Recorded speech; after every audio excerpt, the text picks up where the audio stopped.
तो हेलो बच्चों, कैसे हैं मेरे प्यारे बच्चों? क्या हाल चाल है आप सबका? मैं आनंद पांडे आप सबका फिर से तहे दिल से स्वागत करता हूं और आशा एवं उम्मीद करता हूं कि आप सब बहुत अच्छे होंगे, बहुत बहुत अच्छे। तो दोस्तों, जैसा कि आप सब जानते हैं कि उत्तर प्रदेश पुलिस भर्ती का नोटिफिकेशन जारी हो सकता है। ऐसा सुनने में आ रहा है। मैं आपको जानकारी देना चाहूँगा कि कुछ जगह ऐसे डिस्कशंस हैं जहाँ पे ऐसा बोला जा रहा है कि जनवरी में इसका फॉर्म निकलने का उम्मीद है। ठीक है, इस बात की कोई पुख्ता जानकारी नहीं है, लेकिन ऐसा सुनने। ठीक है, लेकिन आएगा, ये बात तय है। क्लियर है? तो चलो, तैयारी को हम अपने एक अच्छा खासा एक रूप देते हैं प्रीवियस ईयर के सवालों के साथ। और प्रीवियस ईयर के यहाँ पे जो सवाल हैं वो कौन से प्रीवियस ईयर के हम बारे में बात कर रहे हैं? हम बात कर रहे हैं 2021 में जो यूपीएसआई का जो पेपर पूछा गया, इसकी हम बात कर रहे हैं। यूपीएसआई 2021 के क्वेश्चंस के बारे में हम यहाँ पे सीधे तौर पे डील करेंगे, जैसे कि आपको इस सीरीज के बारे में पूरा पता है। तो जो भी बच्चे पहली बार जुड़े हैं तो मैं कहना चाहूँगा कि चैनल को बेटा सब्सक्राइब कर दीजिएगा। ठीक है, ज़्यादा से ज़्यादा लोगों को शेयर भी करिएगा और बेल आइकन को प्रेस करिएगा, क्योंकि ये एकमात्र ऐसा चैनल है जिसमें आपको इंग्लिश और हिंदी दोनों ही वर्जन में आपको चीज़ें बताई जाएंगी और पूरे प्रीवियस ईयर क्वेश्चन सॉल्यूशन के साथ। ठीक है, तो जल्दी से जल्दी इसको सब्सक्राइब करो, ज़्यादा लोगों को शेयर करो और फिर हम करते हैं। अब इसी बात पे करते हैं हम सेशन की शुरुआत। ठीक है, बिना कोई वक्त जाए किए हुए सबसे पहला सवाल आपके सामने जो 2021 में कौन सा सेकंड शिफ्ट में पूछा गया। ठीक है, चलो, 14 नवंबर 2021 का पेपर शिफ्ट 2 का मैथ्स का सवाल आपके सामने। ठीक, दोनों भाषाओं में है, ध्यान से देखो। He bought an article and spent rupees itna on its repairs. He then sold it to B at a profit of 30%. B sold it to C at a loss of 20%. C finally sold it for rupees itna at a profit of 10%. How much did A pay for the article? कुल मिला करके अगर आपकी practice अच्छी है तो आपको इतना पूरा पढ़ने की जरूरत नहीं है। ए किसी वस्तु को 410 ए किसी वस्तु को खरीदता है, उस पर 410 रुपये और उस पर लगाता है रिपेयर के लिए। फिर 30% के लाभ पर बेचता है बी को। ठीक है, बी उसको सी को 20% की हानि पर बेचता है और फिर सी लास्ट में उसको 10% के लाभ पर किसी और को बेच देता है। आपसे सीधे सीधे पूछा गया है कि ए का वास्तविक तौर पे उसका कॉस्ट प्राइस क्या रहा होगा, सीपी क्या रहा। ठीक है, तो आई होप आपको ये सवाल क्लियर हो गया होगा। देखो, बहुत ही सिंपल शब्दों में बताऊंगा, ध्यान से सुनो।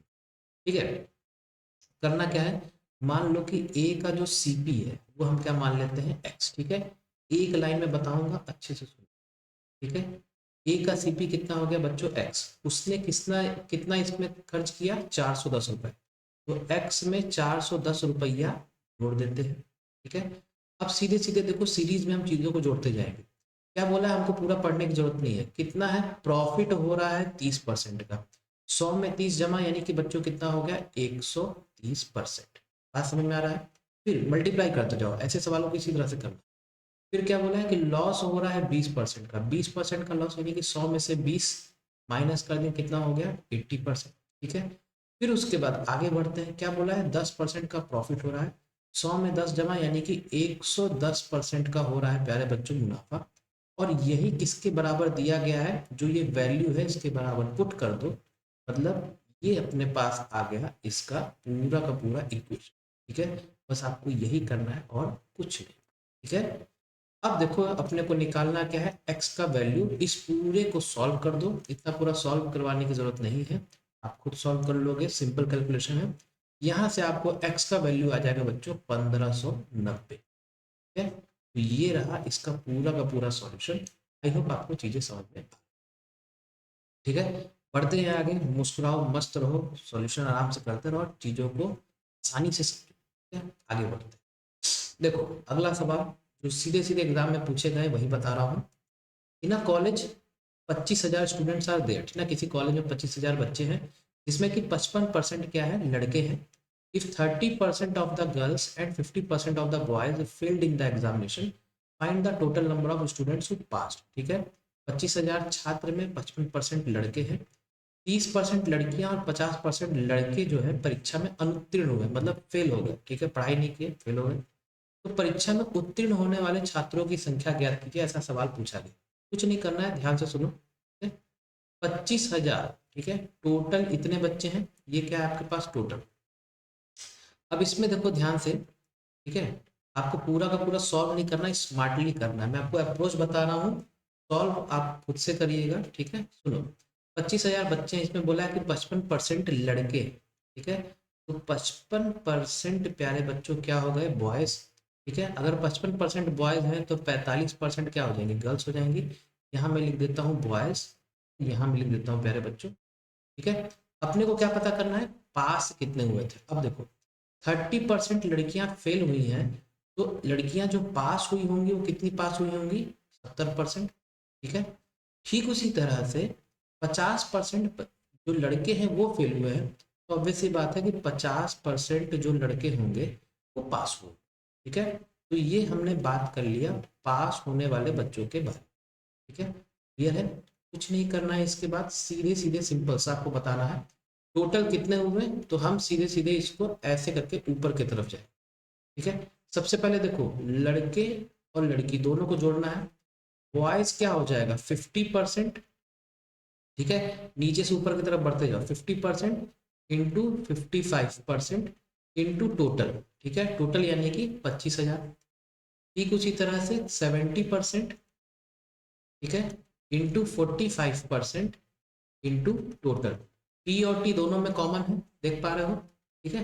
सीधे सीधे क्या करते हैं, अंदर क्या हो जाएगा 50 इंटू 55, ठीक है, प्लस 70 इंटू 45, ओके। और फिर उसके बाद बाहर में क्या हो जाएगा मल्टीप्लाइड बाई टी। टी कितना है 25,000, 25,000 को प्यारे बच्चों रखेंगे ऊपर। कितना परसेंट कॉमन था दोनों में, दोनों परसेंट कॉमन है, तो 100 इंटू 100 कर देंगे, ठीक है। इसको पूरा सॉल्व करना है, देखो ये कैंसिल हो जाएगा, डबल जीरो से डबल जीरो, एक और सिंगल जीरो, ठीक है।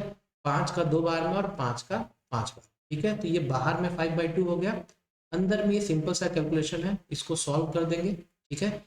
ये पूरा का पूरा ये ब्रैकेट इंटू 5/2 सॉल्व करके देखना, जो आंसर आएगा वो आएगा प्यारे बच्चों 14,750, ठीक है। आसान सा क्वेश्चन है, ज्यादा कोई टेंशन लेने वाली बात नहीं, ठीक है। क्लियर, समझ में आ रहा है कैसे करना है।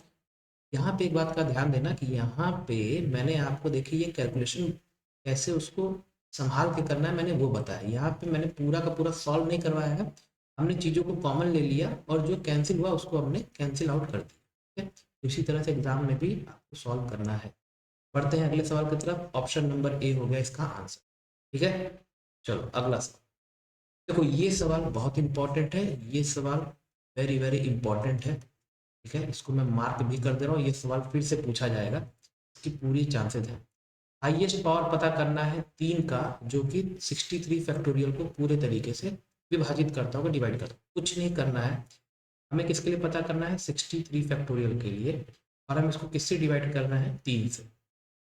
सवाल पूरा यही है, हमको पता करना है हाईएस्ट पावर। कुछ मत करो, 63 फैक्टोरियल का ये फैक्टोरियल जो है इसको भूल जाओ, उड़ा दो इसको, ठीक है ना। तो 63 को हम क्या करेंगे 3 से डिवाइड करते हैं, ठीक है। देखो ध्यान से 3 से डिवाइड करेंगे, क्या करना है यहाँ पे बस हम लिखते हैं भाजफल। क्या लिखते जाते हैं बेटा, भाजफल, जिसको कि आप इंग्लिश में कोशेंट भी कहते हैं, इस चीज का याद रखिए, ठीक है। अगर पूरे तरीके से डिवाइड कर रहा है तब तो कोई बात नहीं, और अगर पूरा डिवाइड नहीं कर रहा है तो जो सबसे नियरेस्ट होगा ठीक पहले वाला उसको लिखते हैं। अब देखो 3 3 2 जा 6, 3 1 जा 3, ठीक है। फिर उसके बाद अब इस 21 को फिर से 3 से डिवाइड करो, कितने बार जाएगा 3 7 जा। फिर उसके बाद 7 को 3 से डिवाइड करो, कितना हो गया 3 2 जा। यहाँ पे ध्यान दो, कैसे पता चलेगा कि कहाँ पे हमें रोकना है।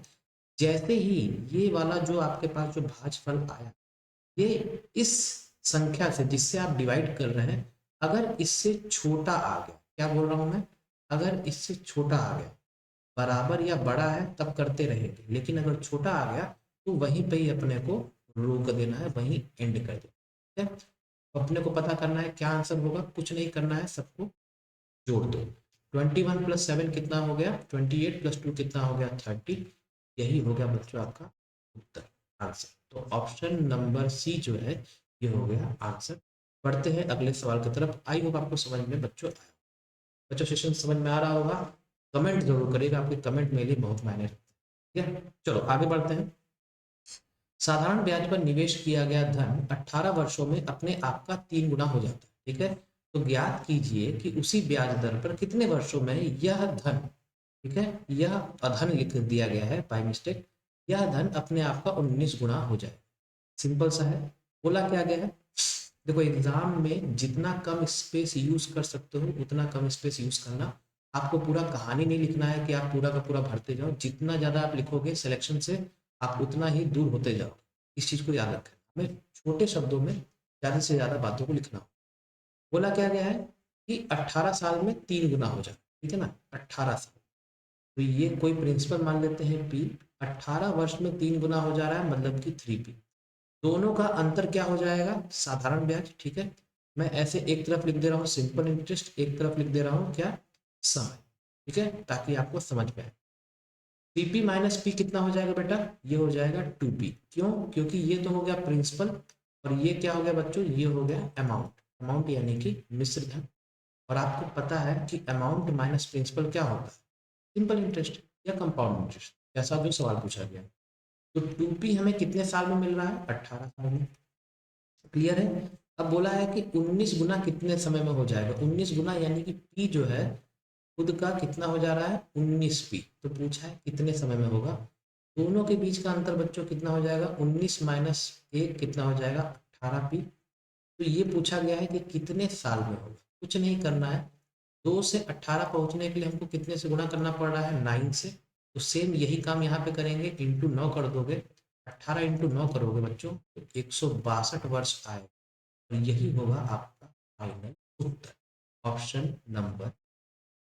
ठीक है, समझ में आ रहा है, क्लियर है। ठीक, कहीं पर भी किसी पॉइंट में डाउट होगा बेझिझक पूछ लेना। इसके अलावा कोई भी फॉर्मूला यूज मत करना, कोई फॉर्मूला यूज करने की जरूरत नहीं है। ठीक है, चलो आगे बढ़ते हैं। अगला सवाल इसी तरह का सवाल पूछा गया है आपके एग्जाम में, अच्छे तरीके से देख लो फिर पूछा जाएगा। 3 व्यक्ति इतने के अनुपात में निवेश करके एक साझेदारी करते हैं, पार्टनरशिप का ये क्वेश्चन है। ठीक है, पार्टनरशिप का क्वेश्चन है। एक वर्ष के बाद ए जो है $5200, ठीक है, और निवेश करता है, तथा बी जो है $4000, $4000 निकाल लेता है। अब निवेश का अनुपात, ठीक है, याद रखो ये क्या दिया हुआ है, निवेश का अनुपात, मतलब इन्वेस्टमेंट का अनुपात दिया है 7, 5 और 4 के रेशियो।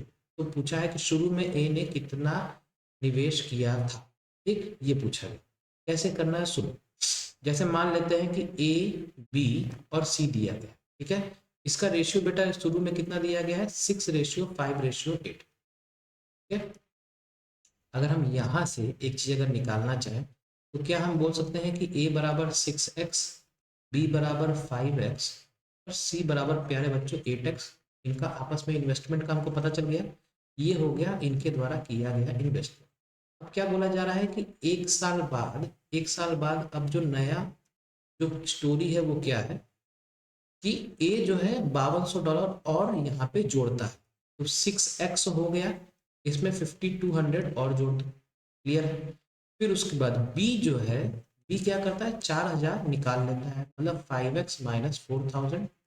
ठीक है, और सी के लिए कुछ नहीं दिया है तो सी का 8x रहने दो।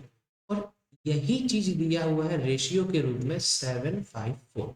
ठीक है, तो अगर हम इसका रेशियो निकालते हैं तो ये कुल मिला के प्यारे बच्चों कितना दिया गया है, 7:5:4। बात समझ में आ रहा है। ठीक है, तो यहाँ पे आपको काम क्या करना है, ध्यान देना, जो चेंज नहीं हुआ है, जिसका कोई चेंज नहीं हुआ है, आपको उस पर ध्यान नहीं देना। आपको बस उसी पे ध्यान देना है जिसमें कुछ जोड़ा गया हो या जिससे कुछ कम किया गया हो, मतलब जिसमें कुछ बदलाव हुआ। ठीक है, तो आप यहाँ से देख सकते हैं कि अगर हम लिखना चाहें कि 6x प्लस 5200 कर दो बाई 5x माइनस 4000 कर दो, ये किसके बराबर आ जाएगा, 7:5 के बराबर आ जाएगा। यहाँ से x का वैल्यू निकालोगे तो आएगा 10,800। हमें क्या पता करना है, हमें पता करना है ए ने शुरू में कितना निवेश किया था, मतलब हमें पता करना है 6x का वैल्यू, यानी कि 6x का वैल्यू हो जाएगा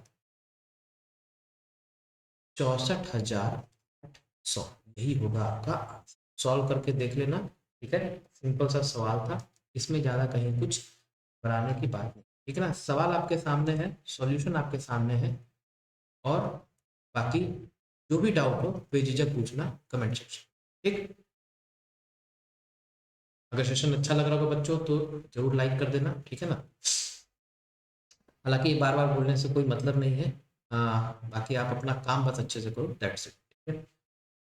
चलो देखो, what is the difference between the compound interest on 7,000 for 1 year at 6% per annum compounded yearly and half yearly. बेटा क्वेश्चन जो है ना टेटनेस के इंजेक्शन की तरह है, ठीक है। दिखने में जितना छोटू सा लग रहा है, ये अगर आपका कॉन्सेप्ट अगर क्लियर नहीं है तो मैं बता दूं आप ये सवाल नहीं कर पाओ, ठीक है, आप ये सवाल नहीं कर पाओ।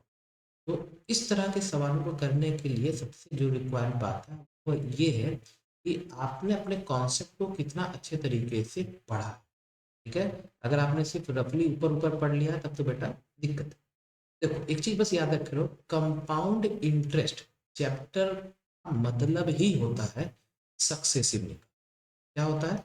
सक्सेसिव निकाल, ठीक है, क्लियर। अब देखो यहाँ पे करना क्या है, हमें पता करना है कि जब कंपाउंडेड ईयरली हो और हाफ ईयरली हो तो उसके बीच का हमको बताना है डिफरेंस, बताना है किसका? कंपाउंड इंटरेस्ट का, एक्स, ठीक है। तो देखो कंपाउंड इंटरेस्ट 1 साल के लिए और कंपाउंड इंटरेस्ट आधे साल के लिए, ठीक है। ऐसा ही है जब हाफ ईयरली हो और जब ये क्या कहते हैं ईयरली हो। बेटा कंपाउंड इंटरेस्ट हो या सिंपल इंटरेस्ट हो 1 साल के लिए तो सेम रहता है, तो सीधे सीधे क्या हो जाएगा 6%। इसको हम किसके तौर पे करते हैं? परसेंटेज कॉन्सेप्ट यूज करके। कैसे? परसेंटेज कॉन्सेप्ट यूज करके। तो 1 साल का क्या हो गया प्यारे बच्चों? 6%, ठीक है। आधे साल के लिए क्या हो जाएगा? आधे साल के लिए ध्यान दें, मतलब आधे साल कहने का मतलब कि हाफ ईयरली के लिए, हाफ ईयरली के लिए क्या हो जाएगा? देखो रेट और टाइम, रेट 6% जो है साल का है, तो हाफ ईयरली का क्या हो जाएगा? 6/2 यानी कि 3%, ठीक है। और 1 साल में कितने हाफ ईयर होते हैं? 1 साल में कितने हाफ ईयर होते हैं? 2 हाफ ईयर होते हैं, तो सीधे सीधे 3%, और टाइम कितना हो गया? 2 हाफ ईयर।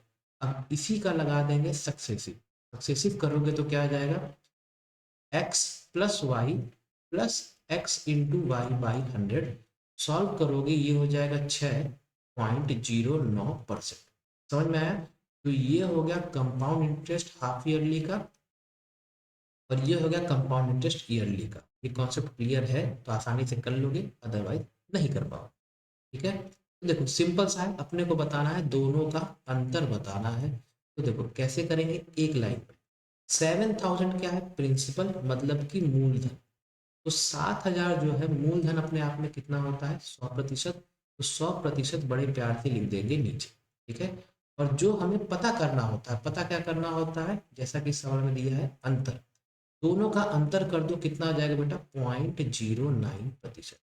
जो पता करना है उसको आपको लिख देना है बाजू में मल्टीप्लाई करते हुए, और बस सॉल्व कर देना, आपका आंसर बिंदास है। परसेंट से परसेंट कट गया, ये डबल जीरो से डबल जीरो कट गया, मतलब 70 × 0.09। सॉल्व करते हैं 70 × 0.09 मतलब 9/100 हो जाएगा। जीरो से जीरो कट गया, 7×9 = 63/10 यानी कि 6.3 आपका आंसर। समझ में आया? कितना आसान था। तो कुल मिलाकर के आपने किया क्या है? बस आपने पूरे सवाल को एक ही लाइन में सॉल्व किया है, बाकी तो ये मैंने समझाने के लिए बताया था, ठीक है। क्लियर है? समझ में आया? एक बार देख लो अच्छे से, स्क्रीनशॉट ले लो, बहुत ही प्यारा सवाल है, ठीक है। कोई फॉर्मूला वार्मूला यूज नहीं करना है, फॉर्मूला अगर आप यूज करोगे तो आप बहुत बड़ी गलती कर रहे हो आज के टाइम पे, ठीक है। चलो देखो क्या पूछा गया है, selling price of the table is इतना आफ्टर अ डिस्काउंट ऑफ इतना, if the cost price is 70% of the mark price, what is the cost. सबसे पहले देखो इन्फॉर्मेशन को, किसी भी सवाल को पढ़ना है तो बारी बारी पढ़ा दो, ठीक है, तोड़ तोड़ करके, ब्रेक करके, ठीक है। देखो मार्केट प्राइस, सेलिंग प्राइस दिया हुआ है इतना, जब डिस्काउंट कितना है? 17% का। हम मान लेते हैं मार्केट प्राइस को MP, ठीक है। मार्केट प्राइस पे 17% का डिस्काउंट, 100 में 17% माइनस करेंगे कितना हो जाएगा? 83%। मतलब MP इंटू 83% का वैल्यू कितना दिया गया है? 20,750। बात तय है, कोई दिक्कत की बात नहीं, सॉल्व मत करो अभी, ठीक है। फिर उसके बाद बोला कि कॉस्ट प्राइस जो है मार्केट प्राइस का 70%, 70% है मार्केट प्राइस का। ठीक है, हमें यही बताना है कि कॉस्ट प्राइस का वैल्यू क्या है। एक बात बताओ, क्या इस इक्वेशन से आप मार्केट प्राइस निकाल सकते हैं? कोई दिक्कत की बात नहीं है। एमपी बराबर क्या हो जाएगा, 20,750 डिवाइडेड बाई 83%, सॉल्व कर लेना। ठीक है, और फिर जो मार्केट प्राइस आएगा, यहाँ से आपको मार्केट प्राइस निकल जाएगा, उसको यहाँ पे पुट कर दो। ठीक है, पुट कर दोगे तो आपके पास कॉस्ट प्राइस आ जाएगा, और जो कॉस्ट प्राइस का वैल्यू आएगा प्यारे बच्चों, वो आएगा 17.5। ठीक है, समझ में आया? बस सिंपल कैलकुलेशन करना है, नथिंग एल्स।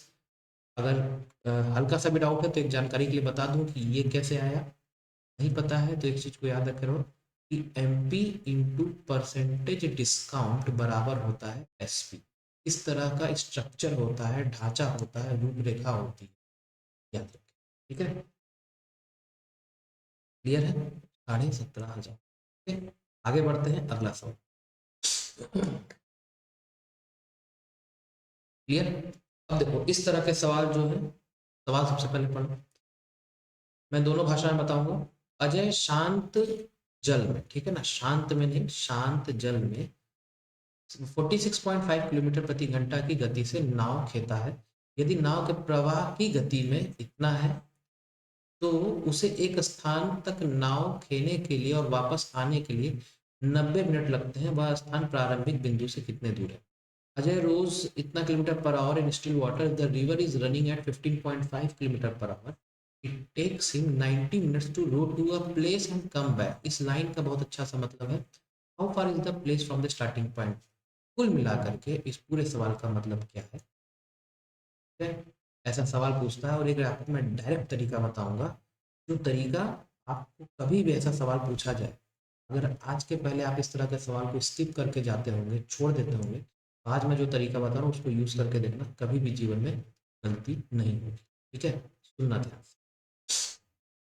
इस पूरे सवाल का मतलब क्या है प्यारे बच्चों? मान लो कि नदी में ये ए और बी पॉइंट है और इसके बीच की दूरी, ठीक है।